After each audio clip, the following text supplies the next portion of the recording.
بسم الله الرحمن الرحيم الحمد لله وكفى وسلام على عباده الذين اصطفى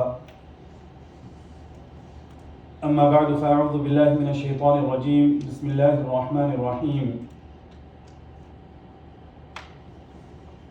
إلا تنصروه فقد نصره الله إذ أخرجه الذين كفروا ثاني اثنين إذ هما في الغار إذ يقول لصاحبه لا تحزن إن الله معنا وقال النبي صلى الله عليه وسلم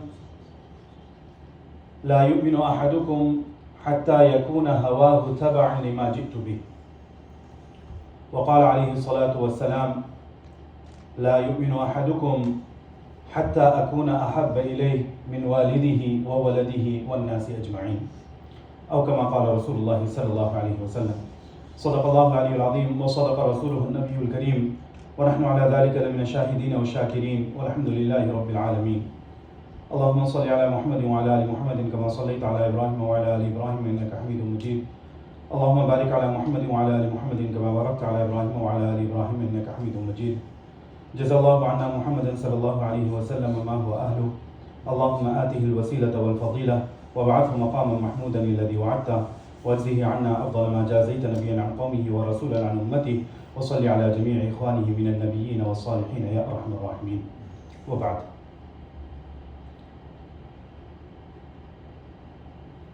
I'm not a speaker, just to let you know. Brother Saleh knows this. He knows me for a while now. Allah subhanahu wa ta'ala put this responsibility on all of our shoulders that whatever we know, we should pass it on. بَلِّغُوا عَنِّي وَلَوْ آيَةً. And Rasulullah sallallahu alayhi wa sallam also said that some of you, when you pass on this message, the people who receive the message might understand it better than you. So whenever I give these talks or halaqas, you can ask anybody in Hira. I try to avoid them because I'm not a speaker.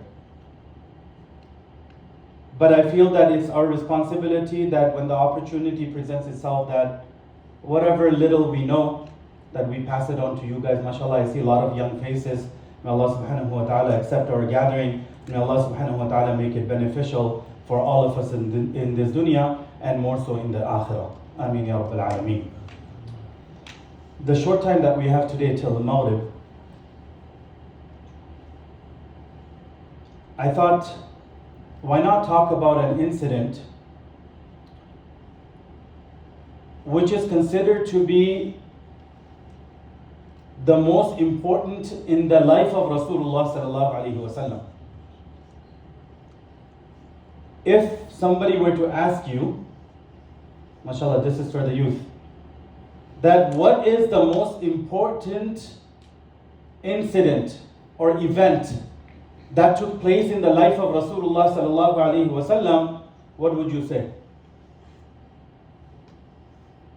This is the same question that came up during the era of Umar ibn al-Khattab radiyallahu ta'ala an, if you remember. Because we needed our own calendar. Normally, before the birth of Rasulullah sallallahu alaihi wasallam, or even after the birth of Rasulullah sallallahu alaihi wasallam, how did they keep track of events? Like, they did not have years. So what would they do? They would take any important event that took place and they would say this happened a year, 2 years, 5 years, 10 years after this incident or after this event. So when you look at the books of history and you see when was Rasulullah sallallahu alaihi wasallam born, because there was no the regular calendar that they kept in Arabia. So you will find that they said he was born in Amul Fil, because that was the same year when Abraha attacked Kaaba. You all know Ashabul Fil, right? Alam tara kayfa fa'ala rabbuka bi ashabil fil. That's a separate incident. So this, after Rasulullah sallallahu alaihi wasallam's entire life, Abu Bakr radiallahu ta'ala anhu's khilafah was very short, we know. He only ruled for how long? 2 years, some months, right? And then the era of Umar radiallahu ta'ala anhu came when the Islamic rule was actually established and spread across the world. So that is the time the question came that we as Muslims need our own calendar. But the question was, where are we going to start this calendar from? What month are we in, by the way, Islamic calendar wise? Youth. Muharram. Yes, this and Muharram is what month of the year?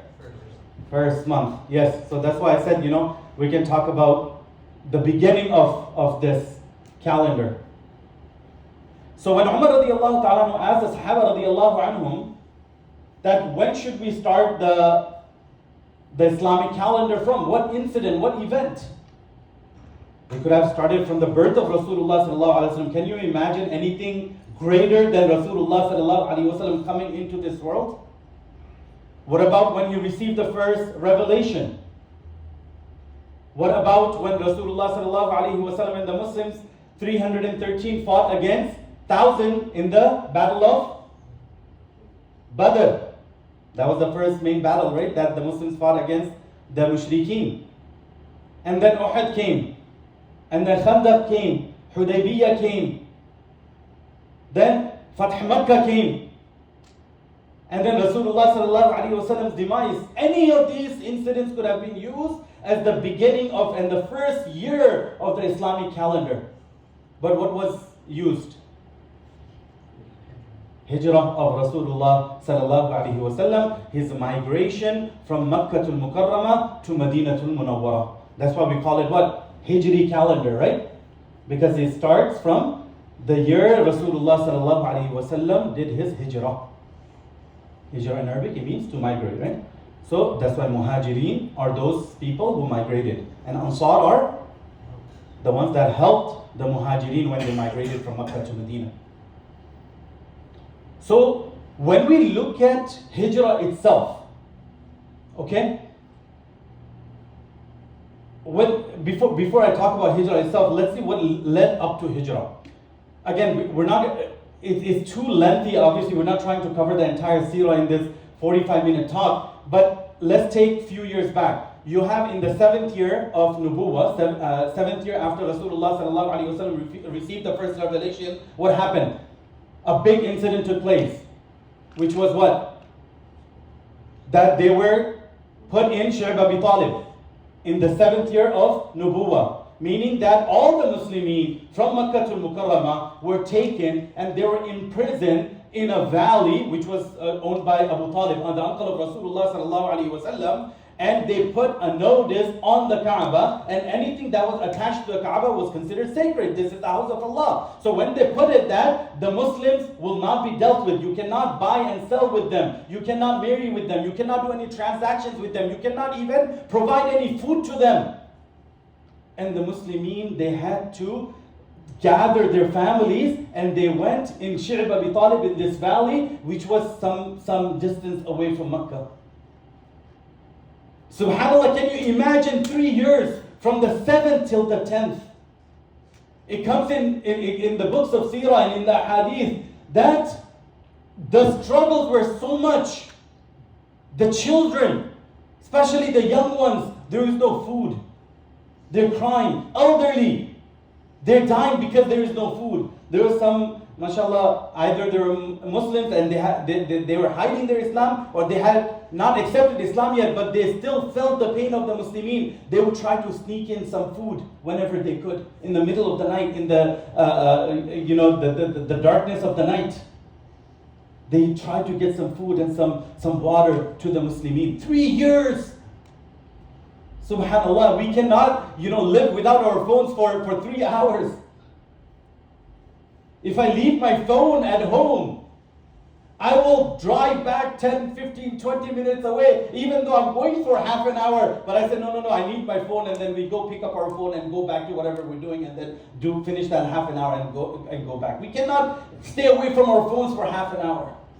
For 3 years, they did not know if they were going to have any food or not. And most of the time they did not. Then 3 years later, subhanAllah, this is from Allah subhanahu wa ta'ala, that insects they eat, what are they called? Termites. They eat the wood that the message was written on and it was hung on the Kaaba. Termites, they eat that wood. So now it's not part of the regulations or part of the Kaaba. So now the Muslims are able to come out. And you would think that this is the time when they're out now, so this would be the comfortable year. Do you know what the 10th year of Nubuwwah is known as? MashaAllah. Amul Huzn. And Huzn means what? Sadness or sorrow. After the year they're getting out, you can already imagine the 3 years that already went by. And now the 10th year is known as Amul Huzn. One is the beginning, of course, because they were there. And then what else happened in this year? The two biggest supporters of Rasulullah sallallahu alaihi wasallam, who were? One was his wife Khadija radiyallahu anha. The other, his uncle Abu Talib. They pass away in a span of, according to different, ahadith, either few days apart or few weeks apart. They both pass away. The biggest supporters. And we know Abu Talib was the one who was keeping the other tribes from being able to hurt Rasulullah sallallahu alaihi wasallam. And now he's not there. So you can imagine how the persecution of the Muslims went up. They were already, we know, being targeted and made to go through so many difficulties and hardships. But that increased. And then what did Rasulullah sallallahu alaihi wasallam do to try to get help? He went to Taif. Taif, you would think that this would give them strength. Rasulullah sallallahu alaihi wasallam's hopes were that if they accept Islam, it's going to help the Muslimin. And we know they rejected. Not only they rejected, but they made Rasulullah sallallahu alaihi wasallam leave, and they had the children stone Rasulullah sallallahu alaihi wasallam so much so that his feet were stuck to his shoes, and the blood dried on the shoes and the feet. He could not pull them apart.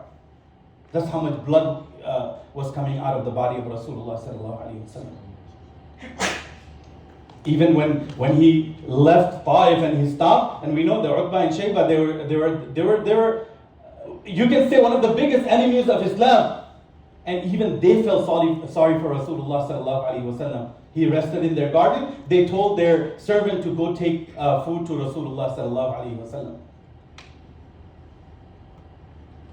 I just want you to understand that when we're talking about the hijrah of Rasulullah sallallahu alaihi wasallam, what led to it? And then in 10th year, 11th year, 12th year, some people from Yathrib, there was a town called Yathrib. They came and they told Rasulullah sallallahu alaihi wasallam that, Ya Rasulullah, we have accepted Islam. We want you to come to Yathrib, to move to Yathrib. The first year there were 5, the second year there were 12. And some narrations mention third year there were 72. So when Rasulullah sallallahu alaihi wasallam was approached and encouraged to leave, he said, I cannot leave. But he sent Mus'ab ibn Umayr radiyallahu ta'ala anhu. Have you heard his name? Mus'ab ibn Umayr radiyallahu ta'ala anhu, to go to Yathrib. And Yathrib is called what now? Medina. Al-Madinah al-Munawwara. It became known as Al-Madinah al-Munawwara. Al-Madinah means what? The city, right? The city. Al-Madinah, the city. Medina is the city. Al-Madinah, the city. And then Al-Munawwara, the illuminated, the bright. Because they said as soon as Rasulullah sallallahu alaihi wasallam stepped foot in this city, it became bright with the nur of Rasulullah sallallahu alaihi wasallam. So he sent Mus'ab ibn Umayr, and we know that in 2 years that he was there before Rasulullah sallallahu alaihi wasallam, almost, if not all, there were some people who had not, but majority of Yathrib had already accepted Islam before Rasulullah sallallahu alaihi wasallam migrated to Medina. This was the work of Mus'ab ibn Umayr radiyallahu ta'ala anhu. And how many of you have you been to Umrah or Hajj? Raise it high so I can see. Have you gone to the grounds of Uhud, where the battle of Uhud took place? Did you go? Did you see the boundary where there are graves inside? So there is one big boundary, right, where there are all the graves, the 70 of the Sahaba who were martyred. And there is in the front there is two graves. Who do those two graves belong to? Hamza radiallahu anhu. One is Hamza radiallahu ta'ala, and the other one is this Sahabi of Rasulullah sallallahu alayhi wa sallam, Mus'ab ibn Umayr radiallahu ta'ala anhu. Once Rasulullah sallallahu alayhi wa sallam was sitting, and Mus'ab ibn Umayr radiallahu ta'ala anhu passed by. Rasulullah sallallahu alayhi wa sallam started crying. And normally when Rasulullah sallallahu alayhi wa sallam started crying, the Sahaba will start crying. No reason. They don't know what the reason is. But they could not see Rasulullah sallallahu alayhi wa sallam crying. So they started crying. They said, Ya Rasulullah, after some time, said, what made you cry? Rasulullah sallallahu alayhi wa sallam said, I saw Mus'ab ibn Umayr passing by. I remember in the days of Makkah, he was so beloved by the people of Makkah. He was an only son to his parents, and he was raised in the laps of luxury. He had everything he could wanted. As parents, we try to do whatever we can for our children, and especially if you only have one child, you'd say, you're spoiling your child, right? I mean, mashallah, we try to spoil all of our children, but one child, and the parents were very, very wealthy. They said he used to wear such expensive clothing that most of the Meccans could not afford it. And his perfume used to be of such high quality that when he used to walk in a street, he would leave. And somebody coming afterwards would say that looks like Mus'ab passed by this street some time ago. That's how strong and that's how expensive and exclusive his itar or his perfume used to be.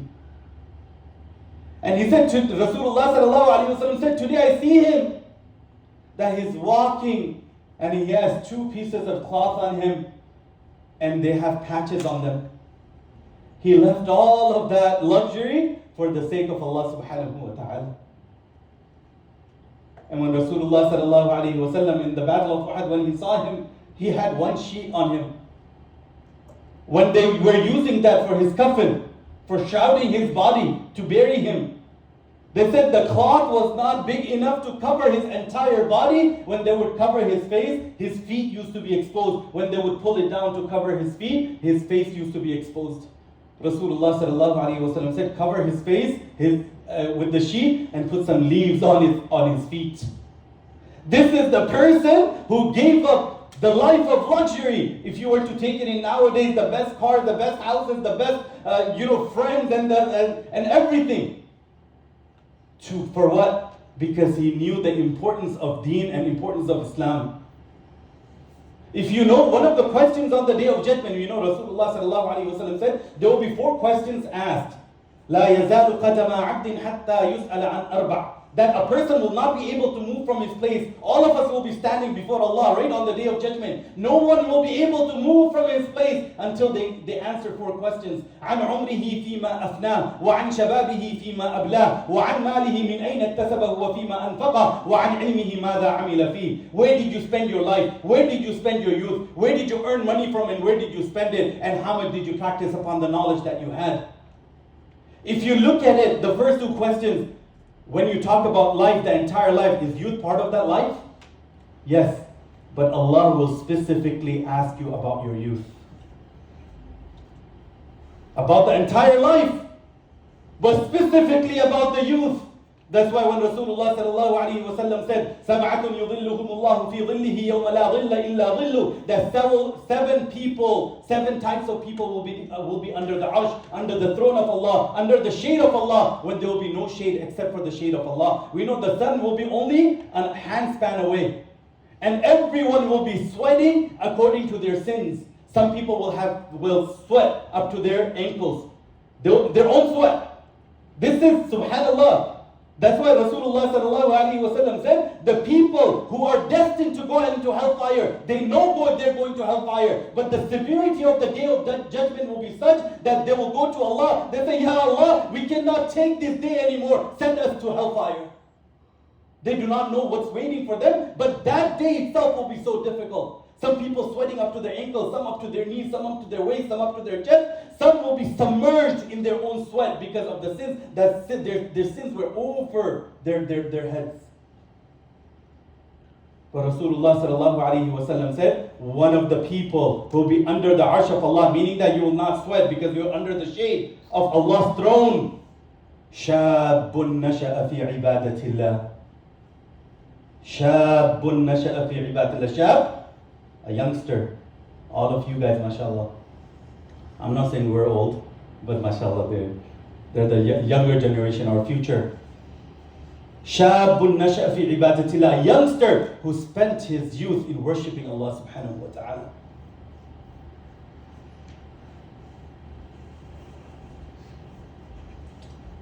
When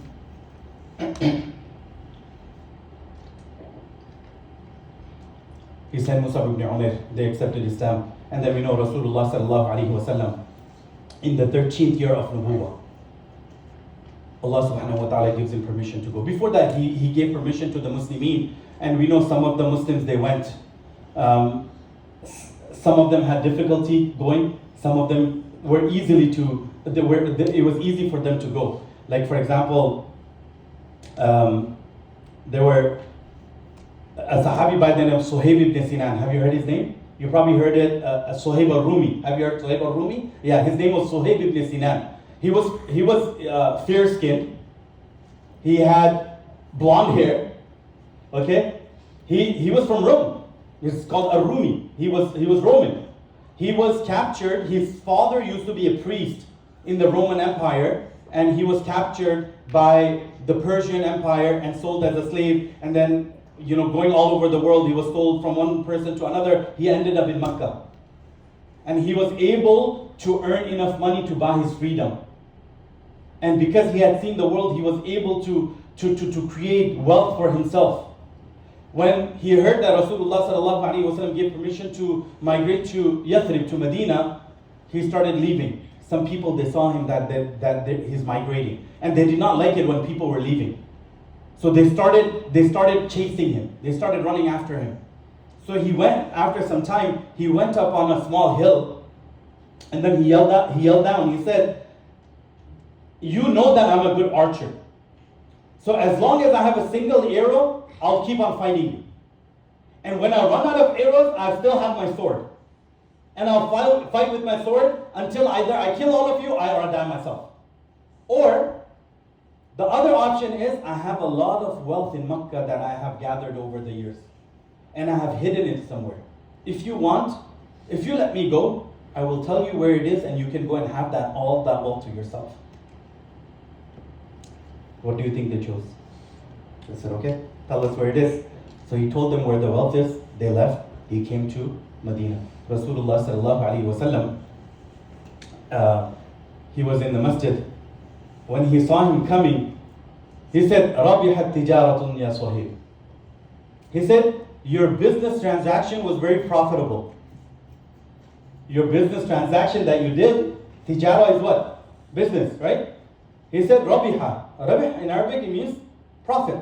So Rabihat tijaratun ya. So he said, the transaction that you did, what was the transaction? That he gave up his entire savings, everything that he owned. Everything that he owned until that moment. He gave up everything to protect his iman, and he said, "Let me be with my iman and go to Rasulullah sallallahu alaihi wasallam."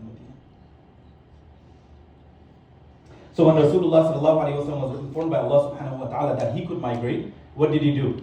He put Ali radiallahu ta'ala in his bed, we know, and then the kuffar of Quraysh, of course, they had planned. We don't have, there's so many details, there's not enough time, that they gathered in Darun Nadwa, right? That was the place where they normally gathered for deciding on things. So they gathered in Darun Nadwa, and they said, "What are we going to do?" And that's when Iblis came, Shaitan. He actually came in the form of a human being. And he came in an elderly person's form. And they said, "No, this is a private meeting." He said, "I'm a sheikh from Najd." He said, "I think I can be of benefit to you." And he came in the meeting and he sat down, and then they were deciding what to do with Rasulullah sallallahu alaihi wasallam. وَإِذْ يَمْكُرُ بِكَ الَّذِينَ كَفَرُوا لِيُثْبِتُوكَ وَيَقْتُلُوكَ وَيُخْرِجُوكَ وَيَمْكُرُونَ وَيَمْكُرُ اللَّهُ وَاللَّهُ خَيْرُ الْمَاكِرِينَ. They were planning, they were plotting. He said, "The only thing that you can do is you can kill him. And how are you going to kill him without Banu Hashim coming for revenge? He said one person from every clan of Makkah should get together and surround the house of Rasulullah sallallahu alaihi wasallam. 80 clans. 80 people surrounded the house of Rasulullah sallallahu alaihi wasallam. So Banu Hashim cannot come to one person or one clan. They cannot fight entire Makkah. He said everybody surround the house. And we know Allah subhanahu wa ta'ala informed Rasulullah sallallahu alaihi wasallam, and from between them he was able to leave. Right? He was able to leave, and he left Ali radiallahu ta'ala in his bed. Why? Young guys.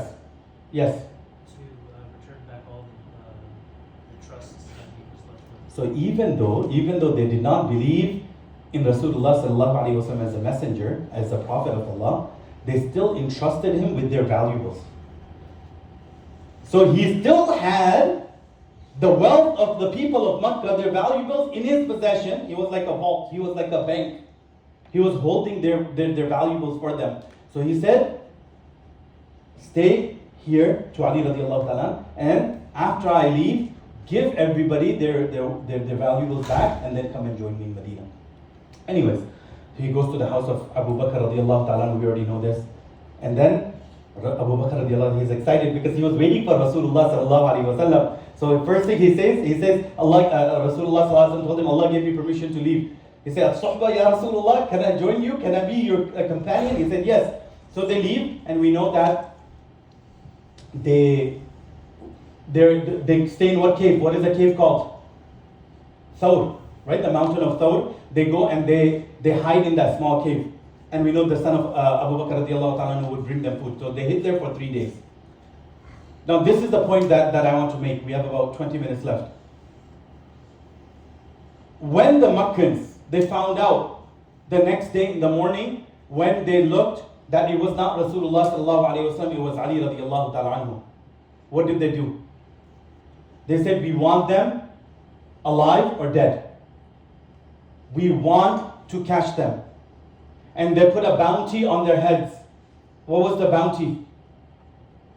100 camels each for Rasulullah sallallahu alaihi wasallam and for Abu Bakr radiallahu ta'ala. Don't take this lightly. When we say 100 camels, camel was a very valuable asset to them, because it was a source of income for them, because they used to rent it out, right? And for travel, they used to use it for traveling. It was a source of work for them, because they can load a lot of weight on the camel and move about, and they can slaughter it and eat it, so as a source of meat. So it was one of the most expensive assets. If people were to look at each other to decide how wealthy they are, they used to look at how much cattle and how many camels they had. Nowadays, we look at a person, mashallah, where is his house, which neighborhood, right? Look at, and what car does he drive? I'm not going to take names. People get offended, What kind of cars? Everybody has different. So now, can you imagine 100 camels each for Rasulullah sallallahu alaihi wasallam and for Abu Bakr radiallahu ta'ala? Entire Makkah is looking for them. People who were experts in what are they called? Like bounty hunters, right? Where they know how to find people. We think, subhanAllah, we're living in the age of technology, right? We're so proud of our technology. We have satellites, and we can know everything. We can see what's happening. SubhanAllah, Allah subhanahu wa ta'ala gives the people whatever they need for their times. Nowadays we say, okay, we can see if somebody, if we're being attacked or people are coming. We have cameras everywhere. They were experts in those days. They could put, when an army is coming to attack a city, they had people in the city, they could put their ears to the ground, and as the army is coming, they cannot see the army as of yet. By the movement of the earth, because of the army coming, they could tell exactly how many men there are, how many camels they have, how many horses they have, so on and so forth, just by putting their ear to the ground. Once there was a person, he came, there were 3 brothers, so they were having a meal. So he comes, he says, I lost my camel. Have you seen my camel? So one brother, he said, oh, is it the one that's blind from one eye? He said, yes, that's my camel. He said, no, I haven't seen it. So the other brother, so he said, okay, did any of you guys see it? So he asked the other two brothers. So another brother, he said, is it the one who has some sort of disease on his skin? He said, yes, that's the one. Have you seen it? He said, no, I haven't seen it. So then he asked the third one. He said, does he limp? Does he have a limp in one of the legs that he cannot walk straight? He said, yes, that's the one. Have you seen it? He said, no, I haven't seen it. He said, you haven't seen my camel, but how do you know that is blind from one eye and he has some sort of skin disease and limps? So the first brother, he said that I noticed that the grass was eaten only from one side, not from the other side of the road, so I knew that he could only see from one side. So he said, and the other brother said that I saw that the trees, they were being rubbed against by the camel because it had some sort of itchiness, it had some sort of disease, so he was trying to relieve its the itchiness by rubbing itself against the trees as he was going, so I knew that he had some sort of disease on his skin. And the third one said that I saw that some of the markings were deeper than the others, so I knew that it was putting more weight on the three legs than the one leg. You know, there's a Sahabi by the name of Salma ibn Akwa radiallahu ta'ala. I don't know if you have heard his name before. He was very skinny Sahabi. Once he was climbing the mountain, and the Sahaba, so his the cloth they used to wrap around, obviously he had to lift it a little bit to be able to, have movements in his legs. So the Sahaba, when they saw his shin, they started laughing because he was so skinny. Rasulullah sallallahu alaihi wasallam said, you're laughing at the legs of Salama. He said, in the eyes of Allah, they're heavier than the mountains. That's his value in the eyes of Allah. Anyways, it comes about him that he was faster than rabbits and deers. He used to catch deers running and rabbits. So again, we have mashallah all this technology, but we should limit it and use it only for the benefit, inshallah. Anyways, Rasulullah sallallahu alaihi wasallam, he is hiding there. The people are looking. And Umayyah bin Khalaf, one of the biggest enemies of Islam, he says, I know a cave up there. They traced it all the way to the bottom of that mountain of Thawr. He says, I know there is a cave there. He said, let's go check it out. And they go. And those of you who have you been to the cave of Thawr? If you have not gone, try to go. The cave is lower. So it's not, normally caves are what? Like you see the mouth of the cave and you go inside, right? This is lower. So Abu Bakr radiallahu ta'ala anhu, he's saying to Rasulullah sallallahu alayhi wa sallam, Ya Rasulullah, they do not even need to look inside. They just need to look towards their feet and they will see us. They don't need to come and find us. They just need to look towards their feet and we're right there. It's a hole in the ground. And Rasulullah sallallahu alayhi wa sallam, his head is lowered. Even when he was going, so like I said, it's inshallah some other time if we have it, we'll go through the details of hijrah. It'll take hours, but it's a very interesting incident. So what did Rasulullah sallallahu alaihi wasallam say? He said, "La tahzan, inna Allah ma'ana." That's part of the verse of Surah At-Tawbah. He said, Ya Aba Bakr, ma dhannuka bithnayni Allahu thalithuhuma. What do you think about those people when Allah is their third? Why are you worrying? Allah took the responsibility of protecting us. We know that there was the web of the spider on the cave. That's why they could not see them. This is Allah when He wants to, cover someone's eyes. One is the normal eyesight, the physical sight, right, that we can see with, and one is the insight that a believer has. That Rasulullah sallallahu alaihi wasallam said, the believer, he is intelligent through his heart. He understands the wisdom of Allah subhanahu wa ta'ala. We do not just look at the outer appearance of something and think that this is bad or this is good. When you look at the hijrah, can you imagine Rasulullah sallallahu alaihi wasallam in the middle of the night, he has to leave from his house. There are 80 people surrounding his house. He does not know if he's going to make it to Medina. And the Sahaba are saying, this was the main and the biggest event that we can start our history with. And the 10 minutes or so we have, I want to talk about one verse that was revealed at this specific moment that I mentioned to you, or that I recited in the beginning when I started. إِلَّا تَنْصُرُوا. Allah subhanahu wa ta'ala says, إِلَّا تَنْصُرُوا. If you're not going to help him, talking about whom? Rasulullah sallallahu alayhi wa sallam. إِلَّا تَنْصُرُوا. If you're not going to help him, فَقَدْ نَصَرَهُ اللَّهُ. Allah has already helped Rasulullah sallallahu alayhi wa sallam. He showed us from the moment Rasulullah sallallahu alayhi wa sallam, they were plotting from that moment, and the entire history or entire seerah you can take. He said specific to this moment that they were right there. And there's so many of them that if Rasulullah sallallahu alaihi wasallam was found, of course this is the will of Allah subhanahu wa ta'ala, but I'm saying from the worldly perspective that he would not have been able to do anything. Allah says, if you're not willing to help Rasulullah sallallahu alaihi wasallam, فَقَدْ نَصَرَهُ اللَّهُ.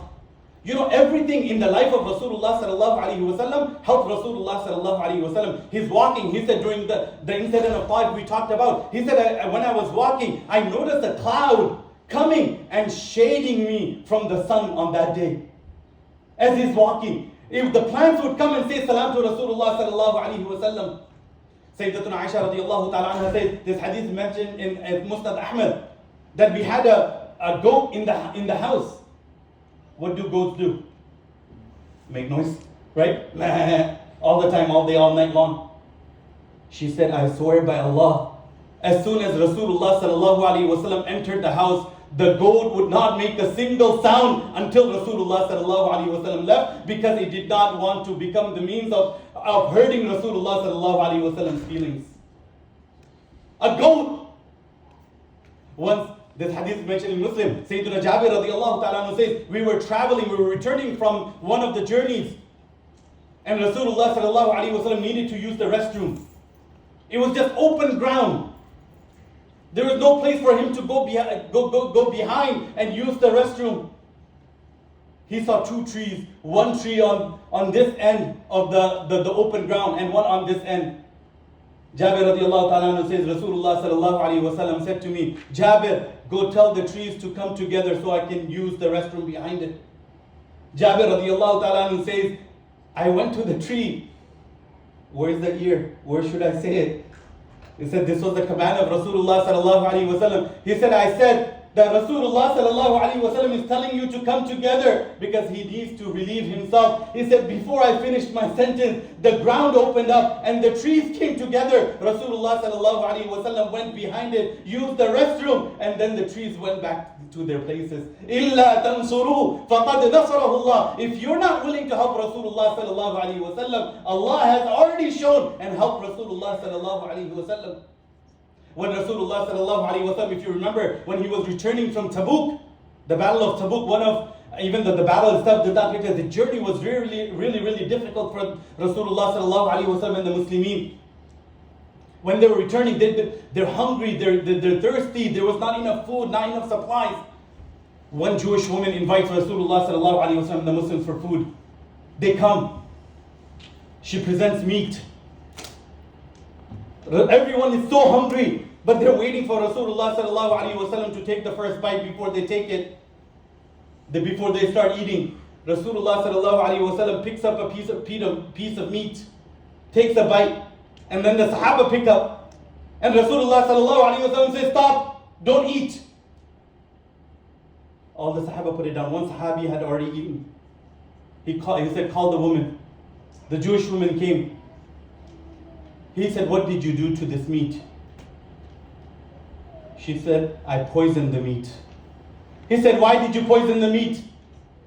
She said, "I noticed that all this is happening in this world, in this land because of you. I thought if you were no longer here, then everything would go back to how it was before." Sahaba asked Rasulullah sallallahu alaihi wasallam, Ya Rasulullah, how did you know this meat was poison? Rasulullah sallallahu alaihi wasallam said, when I took that first bite, the meat spoke to me and it said, Ya Rasulullah, do not eat me because I do not want to become the means of harming your body. إِلَّا تَنْصُرُوهُ فَقَدْ نَصَرَهُ اللَّهُ. If you're not willing to help Rasulullah sallallahu alaihi wasallam, Allah has already helped Rasulullah sallallahu alaihi wasallam. When Rasulullah sallallahu alaihi wasallam migrated to Medina to Munawwar, what is the first thing that he did? What did he do first? What did he build first? The masjid. Before he built his own house, we know he was staying with Abu Ayyub al-Ansari radiyallahu ta'ala anhu while he built the masjid. When the masjid was built, Rasulullah sallallahu alaihi wasallam used to lean against the trunk of a tree that was cut. So only the trunk was there. It's dried, dead. He used to lean against it to give khutbah. So after some time, Sahaba asked, Ya Rasulullah, should we not make a minbar for you? He said, if you want. That's how he was. Simplicity in life. He said, if you want, you can build it. They built a minbar. We know he had 3 steps, right? The hadith, Ameen, Ameen, Ameen, the 3 times. That's why normally when we see the minbar, it has 3 steps. So when they built the minbar, Rasulullah sallallahu alaihi wasallam moved away from that trunk and he went on the minbar to give khutbah. He started giving his khutbah. The Sahaba radiyallahu anhum say, we started hearing a sound coming. And the words of the hadith, Ameen. Anna ya'unnu in Arabic, it means whimpering. You know, a child, when the child is trying not to cry, but he cannot control himself or herself, and it's like the whimpering. That's the word in English. So he said, we heard whimpering until it became louder and louder and louder, and we realized that it's coming from that trunk, that dead trunk.